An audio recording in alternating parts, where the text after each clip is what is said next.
My message to all the MPs in there is enjoy it, because a lot of you won't be there in 4 years' time.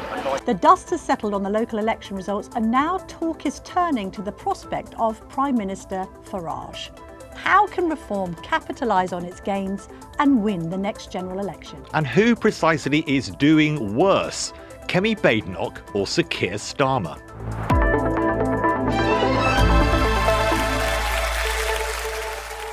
So, chaps, Ben Butcher is with us. Welcome, Ben, once again. Thank you for having me. Our resident number cruncher. And we thought we'd look at the prospect of Nigel Farage actually becoming Prime Minister without any help from the Tories, because I was writing my column on Friday, got it up online, went below the line, which is where we duke it out with our readers. And while I was doing that, I got a phone call from somebody, let's say he is close to Nigel Farage, saying, have you seen the BBC projection? I was like, no, I haven't, because obviously we're recording podcasts, we're writing things, sometimes we've written stuff and we've filed it before later data comes out, and sometimes you can update but sometimes you can't. Anyway, that's by the by. Have I seen the local election to national kind of forecast for if you translated Thursday's results on a national level? And I don't mean you just look at Runcorn and you apply that nationally. I mean you take the local election results, you apply them nationally, and what happens?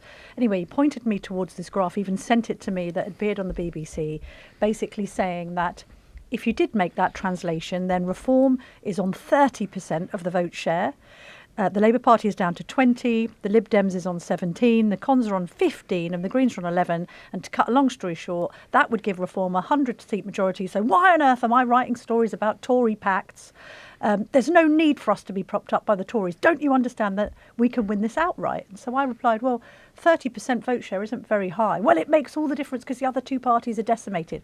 You and I have discussed the fact that it's a loveless landslide for Labour because they've won with 33% of a 60% turnout.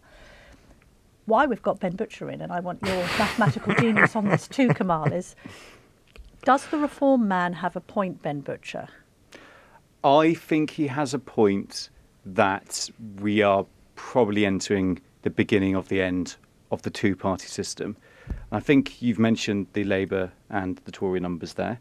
Combined, that means they have 35% of the votes, which they've never had below 55% in any of those projected national vote shares. So you're seeing the kind of decimation of that two-party system to become a three-party, maybe four-party, once you get the Liberal Democrats involved. But the way in which elections are done in this country means that you can have a high percent of the national vote share, but that doesn't translate to seats. But you need to have popularity in localised areas. Why the Liberal Democrats is getting less national vote share than the Reform, but getting over 60, 70 seats in the election, whilst Reform got only 4 seats. It's because Liberal Democrats have highly localised support. I do think, though, that this local election showed that Reform now have highly localised support in parts of the country.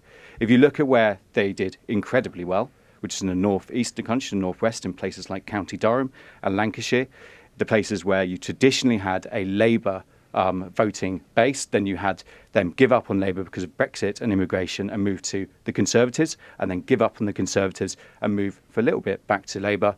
Now they've given up on them over the same issues and they've gone to Reform at these local elections. So they have this highly localised support in this part of the country, and I think that 30% can then start transitioning over and start resulting in seats. Because if you go to the other side of the country where we had elections, they're not getting that localised support there in the southwest, which we saw the Liberal Democrats doing actually pretty well down there. So yes, I think that they've now managed to cross that threshold where they're getting a high vote share, but they could also now start seeing high number of seats because they're able to get a big support base in parts of the country where those two parties have just completely collapsed. Let's remember what Nigel Farage said last year, that the party they had to learn from, and he had a pause for comedic effect, was the Liberal Democrats. And he meant not the Liberal Democrats in policy terms, he meant the Liberal Democrats in terms of their ground offensive. And after Nigel Farage did all the interviews on the night of the election and the following day, they actually sent out Zia Youssef, their president, over the weekend to try and land the point that Reform now has infrastructure and machinery. And he said that is the thing that people have missed about what is happening. So they not only have policy momentum, they also have structural momentum. And I think, Camilla, you and I have been speaking about the Conservatives and Reform and should they come together. You believe that that is a route back to power for the right in general.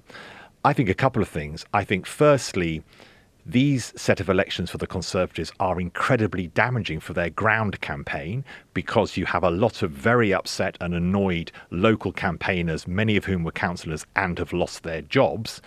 And you also have real and significant policy division. So on the structural side, Reform are gaining momentum and the Conservatives are losing it. On the policy side, there's talk now of Reform reaching out to the trade unions on issues like net zero, on Scunthorpe, where they've talked about nationalisation of steel. They've talked about nationalisation of the water industry. Nigel Farage has said Thames Water is an absolute disgrace and possibly even should be allowed to go bust. That is a narrative that lots of people in the unions agree with. They're not Conservatives. They're not free market Thatcherite Conservatives. So I think they neither match together in party structure any longer. Reform have now got loads and loads of local councillors who are all they'll all be earning £20,000-30,000 a year.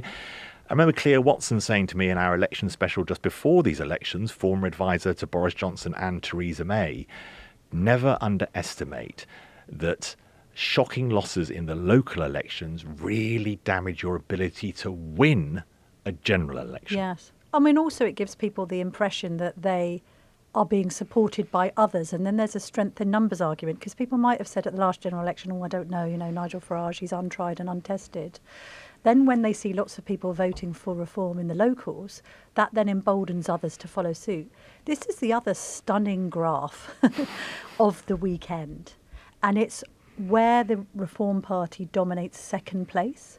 And if you look at where they have come second, this is quite staggering. So they came second in 78% of Conservative wards. OK, that's probably not surprising. But then you read they came second in 73% of Labour wards. And then you read, goodness me, they came second in 61% of Liberal Democrat wards. And then, wait for it, chaps, they came second in 58% of Green wards. What are the people of these wards thinking? On one hand, we would like to support socialists and we're going to want net zero on steroids. But on the other, actually, as a second choice, I might vote for precisely the opposite. There are some very tiny, obviously it was 6 votes in Runcorn, but actually across these council seats, Reform often didn't win a ward by fewer than 10 votes. So they're incredibly close. I mean, I'll give you, the kind of stat which I actually think really summed up that election was that 40% of seats were won with less than 40% of the vote share. In the previous election, and that was the high at that point, it was 12% was won with that small of a majority. So we're seeing this trend. That was the start of that transformation where you started having 3-4 parties contesting in seats which previously would have had 60% majorities. So it is that steady transition away from the first past the post system, which most wards will have across the country, benefiting 1 or 2 parties to a great extent. I think that is exactly what we're starting to see, was that change. But it means, so just to kind of boil it down into simple maths, somebody who's not very good at maths like me can understand. If Reform's vote share starts with a 3, but the Conservatives and Labour's vote shares start with a 1, then Reform will probably form a majority. I think that this particular local election potentially favoured Reform to a great extent. In terms of the parts of the country where they were contesting, we didn't get much of a test for metropolitan areas. Bear in mind that the 8 largest cities have about 1 in 6 of all constituencies in them. Not one of them was up for a election on Thursday. We didn't test the kind of blue wall part of the country, the Surreys, the Berkshires. They weren't really up for contest. We had a little bit of a test for the Conservatives down in the southwest, which predictably we saw the Liberal Democrats kind of coming and taking over there. Reform did fine in those areas, but they didn't do brilliantly. It was definitely the most disappointing part of their night, would it be down the southwest, and how they didn't challenge that Conservative voice down there. And they didn't get the West of England mayoralty, which was interesting. Exactly. And the Tories won Cambridgeshire. So I do think it was, it was a brilliant night, and it proves this election. And just imagine if they had had Norfolk and Suffolk and Essex up for the contest as well, but they obviously got delayed a little bit. All of those areas I do think were primed for reform to do very well. Small towns in white working class parts of the country, some rural northern areas. Traditionally, that kind of side of the Conservative vote share, the Middle England up in Worcestershire and the Midlands area, I think that they were slightly more ripe for a reform takeover. So I think not to preview it too early, but next year's local election, when we'll see a lot more of that up for contest, will be incredibly interesting. Again, can they do anything in Scotland? Does the collapse of can they do anything in other parts of the country which didn't have any say on Thursday? They're ripe to do very well in Wales next year, aren't they? Definitely Absolutely. Wales, yeah. I mean, we'll get on to Labour in a moment, but just sticking with reform, I remember, Camilla, we spoke before the election, and I said if they get 500 councillors and win 2 of the mayoral races, they will have done incredibly well. That would be momentous. They have done far better than that. Speaking to a really senior official in reform, he gave me the magic number that they're now looking for in the poll, and that is around 31.5%. If they can start hitting that number, the first past the post system starts working pretty aggressively in their favour. A poll that's come out this morning to add to the good news for reform, More in Common have done a poll on net approval rating. Now, we spoke about this a few weeks ago, and Ed Davey had the lowest negative. Now, very few politicians have a positive net approval rating, but the lowest negative is pretty good going at the moment. And he was well ahead. Farage was then next, and then Kemi Badenoch and Keir Starmer. But they were all bunched together as sort of maybe more seen as, even though Nigel Farage obviously hasn't served in government or anything else, seen as the slightly more established parties, and Ed Davey bouncing around in his hobby horse and on bungee jumps and everything was seen as somebody who was a bit different and a bit disruptive.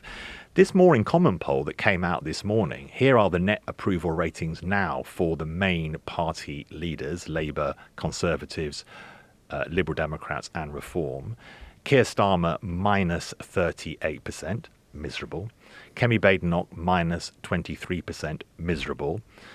Ed Davey, close to positive, minus 4%. The person who has bounced up the most rapidly and of now of the 4 major parties has got the highest net approval rating, it is still a negative, is Nigel Farage on minus 3%. So what I think is fascinating about what happened on Thursday night, and once we got the results on Friday, is that the public have responded to that with more enthusiasm. They're sort of doubling down on the Farage motorcade, that they're saying, oh, wow, he spoke before the election that he was going to do really well. He has done really well, and I like the cuts of his tone since then. His interviews on Friday, Zia Youssef across all the channels and the papers on over the weekend, and the more they see of him, this must really worry not the Lib Dems so much, because they don't tend to fight in the same territory, although the point you make, Camilla, is actually reform could be in those types of areas. But for Kemi Badenoch and Keir Starmer, the more they see, Kemi Badenoch was out over the weekend, but her net approval ratings have done absolutely nothing, and they are in a very difficult position, aren't they? There was a debate about whether she was out enough, and one report suggested she'd been doom scrolling all night Thursday into Friday. Then the candidate in Peterborough said, no, she was out in Peterborough with me. The other thing about Farage is this very effective way that he has of communicating very simple messages. So he appears on GB News yesterday. He's taking part in some of the VE Day coverage because he's a bit of a kind of amateur military historian on the side. And he just makes this point about the locals, and he actually doesn't use it to crow or kind of perform a victory lap. He actually says, well, look at how badly, Ben, Labour have done. In 2021, their local election results were so bad that Keir Starmer faced calls to resign, and they have lost 2/3 of those seats. Does everybody understand just how unpopular the government is? And I thought, well, everyone listening to it now does. This is the thing. Let's not forget, we're going to get on in a moment to sort of Tory infighting and indeed the Lucy Powell comments and all the rest of it. But just on Labour's poor performance, Ben Butcher, I mean, my goodness me, it has been absolutely woeful for a government not even celebrating its first anniversary. I mean, Keir Starmer went into that by-election with the worst approval rating of any Prime Minister at their first by-election test. It was ever in history. In modern post-war history. We looked at this last week and kind of what that means for the results. To be honest, that was closer than I thought it was going to be down in Runcorn, but still was unsurprising. His approval ratings, they're not quite Liz Truss levels in terms of the collapse, but he's certainly in a worse place now than Rishi Sunak was. I love how Liz Truss is always the flaw. How bad is it? Is it Liz Truss levels? No, it's not that bad. But yeah, so his position right now is incredibly difficult. Although his seat numbers were extraordinarily high, best since Tony Blair, the majorities he had in so many of those areas were absolutely tiny. So just 1 point swing, 2 point swing in the polls from that point of the election would have seen that seat number reduced significantly. I think at this point, he's not getting majority in the next parliament. I think it's going to be a hung parliament in the next parliament because of that split between the Liberal Democrats, Reform, a bit of Conservatives and Labour. But I think he's managed to throw away massive majority in less than a year. On that note, Ben, we'll let you go and crunch more numbers in the data team. Thank you very much indeed for joining us on today's Daily Tea. Thanks, Ben. I think Labour, as you say, Camilla, are in an incredibly difficult position. They are down 14% on those terrible results of 2021. There was talk about Keir Starmer actually resigning. You can tell they're in trouble. They've sent out Wes Streeting, who is probably their best cabinet performer, the Health and Social Care Secretary, and they've also made an announcement on immigration. The announcement they've made today around GPs and them being given some money to modernise their surgeries was actually announced in the budget. The thing they've announced on supposedly more controls on visas of the countries where most commonly people overstay is also in the system already and only affects a tiny number of the hundreds of thousands of people that are here illegally. So again, it's very small beer for the public. And Keir Starmer's mantra, we should go further and faster, is no good if you're aiming towards a brick wall, because that's the last thing you should stop and U-turn, shouldn't you? Yeah. But what is interesting, and this is where I think Reform are showing both the major parties the way to communicate in this era where people are not interested in the established parties because all the failings of the past. Zia Youssef went out with 3 or 4 policy proposals, which he announced over the weekend. I just scribbled them down. 2-year degrees at universities, because too many people spend too much money for over 3 years at universities, which leave them with huge debts and not working hard enough. Tax relief on private schools. Yes, please. And as I said, challenging the hotels for asylum seekers, which is a very controversial issue. So he was immediately out there saying things. And Keir Starmer coming out and saying, we get it, we heard you, we're going to go further and faster on the things you don't like, is the opposite of what they should be doing. I also liked Zia Youssef's rhetoric around schools. I was saying to my daughter about it, this idea that they're going to de-wokeify schools, reintroduce a degree of kind of pride in British history into history lessons, abandon all of this sort of self-flagellation over our colonialist past, and indeed stop some of the indoctrination that has taken place in schools and university campuses in relation to issues like trans, in relation to issues like the Middle East and all the rest of it, was actually music to my ears, because I've constantly been worried over recent years about the sort of right-leaning child not having a say in any school debate, because they're likely to be absolutely shut down by their teachers and their peers. And that disturbs me, not just because I'm a righty, just because I'm interested in debate, people coming from different angles at things and nobody pointing and trying to cancel others. So he's come out with some very decent policy ideas. I agree with you. The Keir Starmer, faster into disaster plan seems to be absolutely ludicrous. We did hear a little bit from Wes Streeting today, didn't we, where I think they're trying to backpedal somewhat on the winter fuel allowance. I interviewed him on my show on Sunday. I put it to him that was their poll tax moment. This was the worst Labour policy ever introduced. And he kind of conceded, Yeah, it's not been very popular on the doorstep. So this was him on the broadcast round this morning speaking to John Kay on the BBC. On winter fuel payments, the threshold as it was introduced this winter was that a single pensioner who had an income over 11,500 lost the winter fuel payment. One suggestion is that those conversations at the top level in government that Keir Starmer and Rachel Reeves are looking at is maybe increasing that threshold. So maybe more pensioners in future will be able to keep hold of it. Is that the kind of review, the kind of tweak at least to the system that you personally would welcome if you could afford it? Well, I'm not part of, and at this stage wouldn't be part of those sorts of discussions. And I'm not trying to test your viewers' patience at this point. But, you know, as a member of the government, I don't kind of speculate on reports in the media or things that a government could do in the future, because we have a collective in there process. at the heart of government. You're very close to the Prime Minister and Rachel Reeves. You're right in there, aren't you? And I'm trying desperately hard and failing to get drawn into speculation on the future of this policy. And actually, I like to give straight answers to questions, but I genuinely can't speculate about future policies. The thing about immigration as well, Kamal, and again, this was another interview I conducted at the weekend with Dame Andrea Jenkins, Reform's first mayor to be elected in Greater Lincolnshire. The only aspect of the immigration debate people are actually speaking about, rightly or wrongly, is shall we put migrants in tents rather than hotels?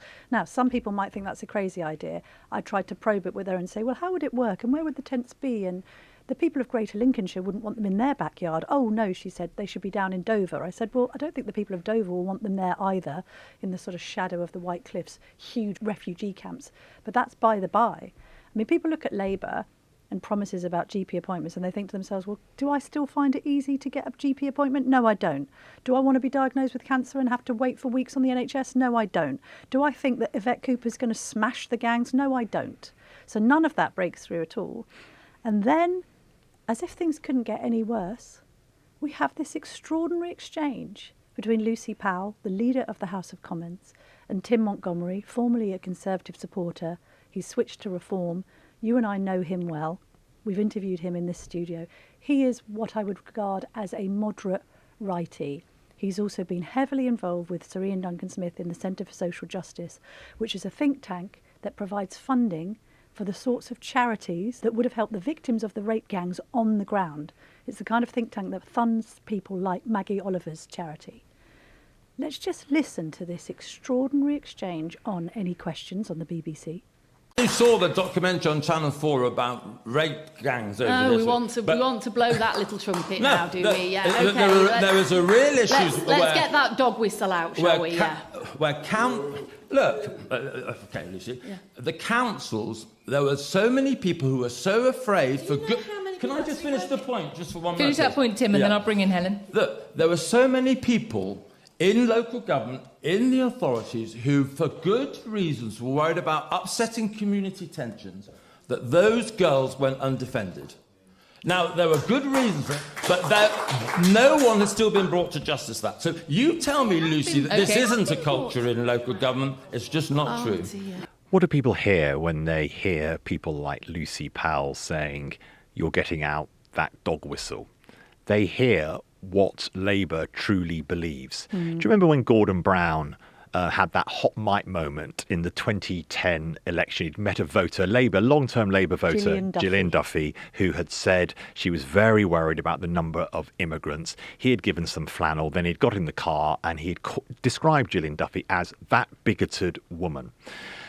Even though Lucy Powell apologised for what she had said, what it shows is what Labour believe.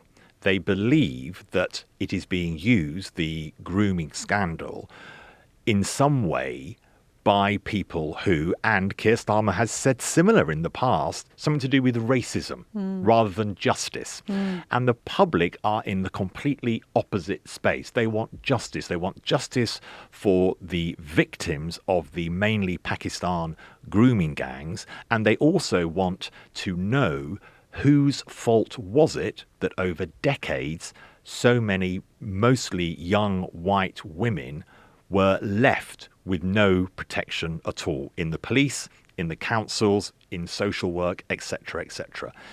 So just at the moment when Zia Youssef is announcing things that the public want to hear about, there is Lucy Powell saying something where the public go, Well, that's not what I believe. And also, you're apologising for telling us what you truly believe. I always argue in politics, say what you believe and allow the public to decide. Just the same on the trans debate.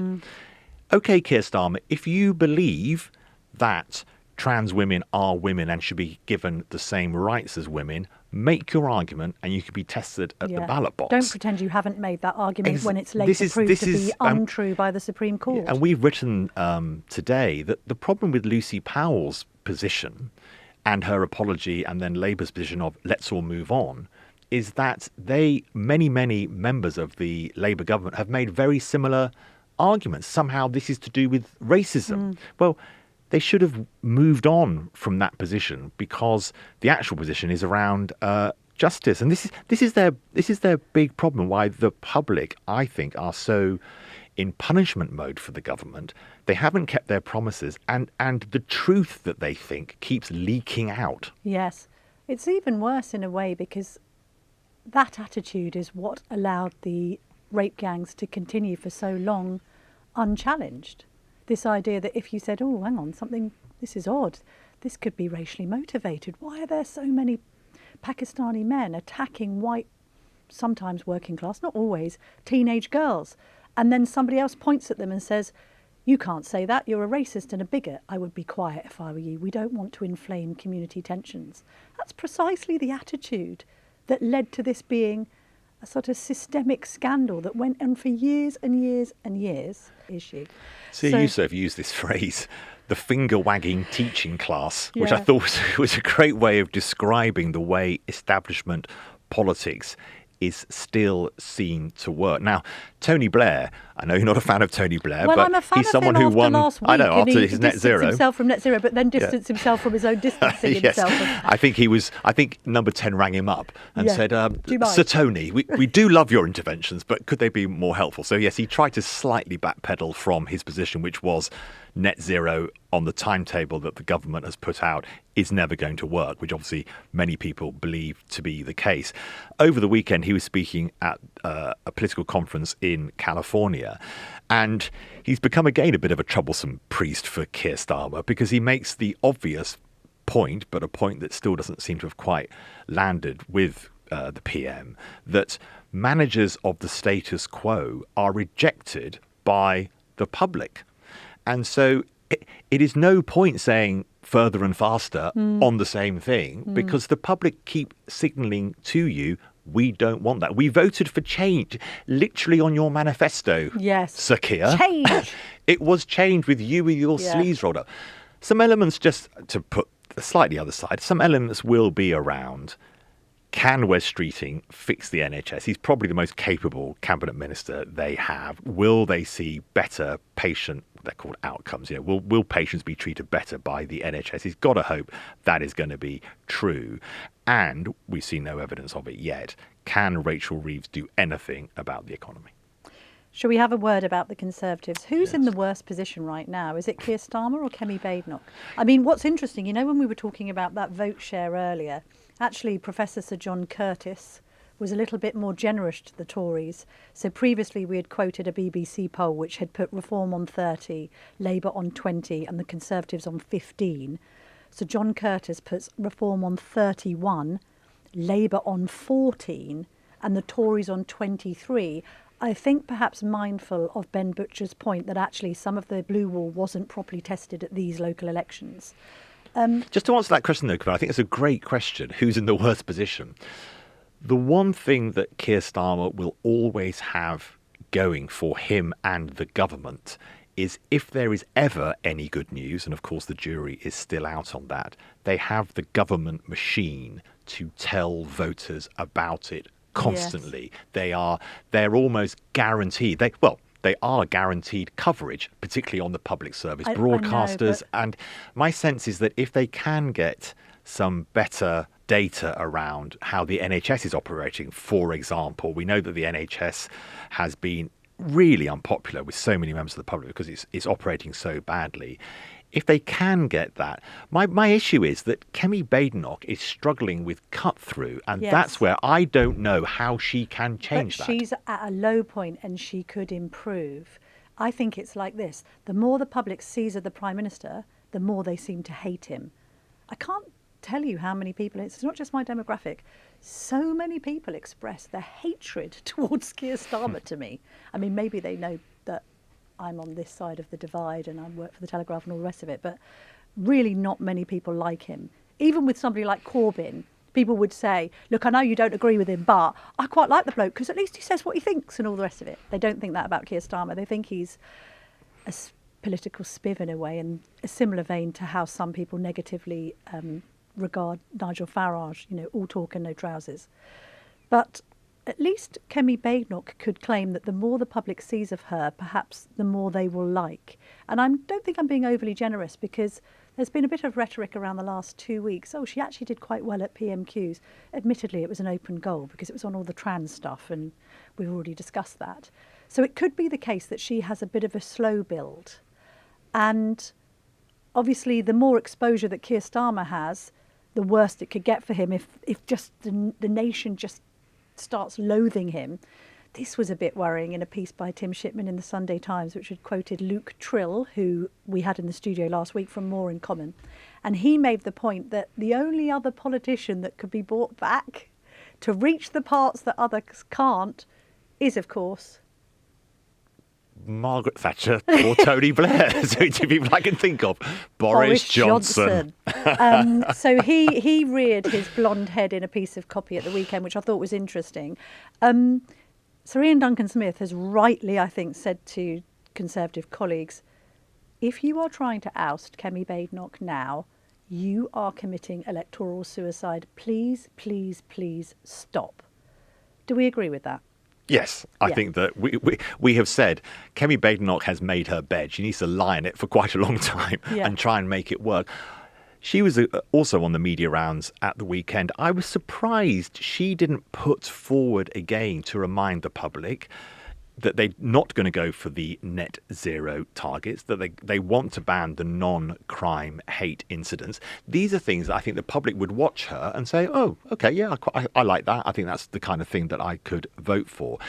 But she seemed to slightly miss just saying again what the Conservatives were for. She kept being asked, well, how are you going to be different? How are you going to be different? And she said, we need to take it slowly. And, and she also thought, I thought she made a bit of a mistake on an attack on Nigel Farage, which I think they should drop. He doesn't have a record in government. She does have a record in government. And the very reason that people like Nigel Farage is because he doesn't have a record in government, because they don't like either the last Conservative government or this Labour government. We don't like your record. We want to play another one. So I think that she...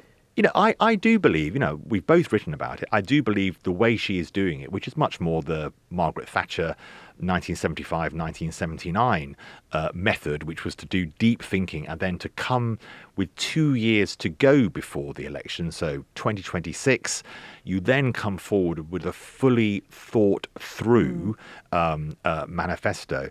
I think you're right as well, Camilla. Another big negative for Keir Starmer is not only the dislike, as you say and as Ben Butcher has said, amongst the voters, but also the left is starting to peel off and attack him within the Labour Party.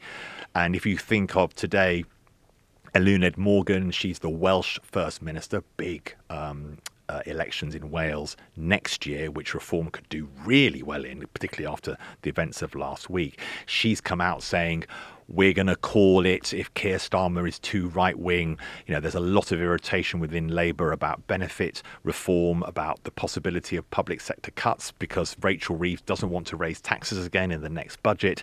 So Starmer's new and growing problem, because he doesn't look like a winner, is the left start getting louder and louder and demanding that we both know that Rachel Reeves hasn't gone far enough to cut back the state. She's allowing the state to grow. She's putting in money with no reform. She's given public sector workers huge pay increases. That's where the voters want them to go further and faster. But the left is saying, we don't like that. We want you to reverse and we want you to go back to the old tax and spend days. Also, I don't think the left, as in the working class left, is particularly impressed with this non-dom stuff and forcing millionaires out. I think working people don't mind millionaires because they appreciate that they pay quite a lot of tax. and employ a lot of people. It's almost like she's adopted the economic policies of the sort of student union rather than ordinary working people. And you're right about Wales and reform. I mean, all of this talk about reindustrialisation, about workers' rights will certainly play to some of the kind of former mining communities. Just on our listener who agrees with you, Dee wrote in, because you've been making the point that maybe I'm wrong in making a close comparison between the Conservatives and Reform, and I'm talking about the right being this kind of homogenous thing. Then Dee points out that in more recent times, you've got this boiling up of anger felt about the bailing out of the banks post the crash, Brexit, anger at Labour's obsession with DEI, some of the issues we've discussed on this podcast. And then maybe Nigel has worked out that a new consensus is forming, which crosses both Tory and Labour ideas that might be summarised crudely as faith, family and freedom. I suspect the time he spent in America has influenced him, as have J.D. Vance and other thinkers on the new right. Yes, faith, family and freedom, like coming back to something. Look, none of these sort of propositions are new, are they? But it's not something we've heard from the Conservatives for quite some time. The Conservatives were rightly criticised for not valuing family, faith and freedom enough. One of the most interesting things that happened in the American election, just to go back to that J.D. Vance point, was that well before the election and before Trump was so close, was so obviously going to be able to come back and actually win the presidency, Joe Rogan, the most popular, successful podcaster in America, talks for the MAGA crowd, really essentially. He was in a position where he supported Bernie Sanders. And it shows that there is, and also, as I said in the parliamentary debate about Scunthorpe, we had Richard Tice supporting the same policy as Jeremy Corbyn. Yeah. And it is this destruction, not just of the two-party system, but of left-right. Nigel Farage is he slightly stumbled into the room. It's full of smoke. He's not quite sure where the floor and the ceilings are, but he's in the right room. Yes. And I think Keir Starmer and Kemi Badenoch are still standing outside thinking we can encourage the voters out of that room back. And they're not going to listen to you because of the failures of that establishment position since David Cameron. Now, Thatcher was remarkable. I think Blair built on Thatcher's successes and got more run out of it because of the booming economy up until the financial crisis. What has never happened until Nigel Farage arrived, that no one has rethought what is that new consensus. Zia Yusuf kicked off an interview in the Sunday Times at the weekend with a statement of the obvious but that needs to be repeated. Nigel Farage is the most extraordinary politician of our lifetime. And you'd have to argue, go a long way to find a character in this country since Boris Johnson who has had a bigger effect on the type of politics we have here in the UK.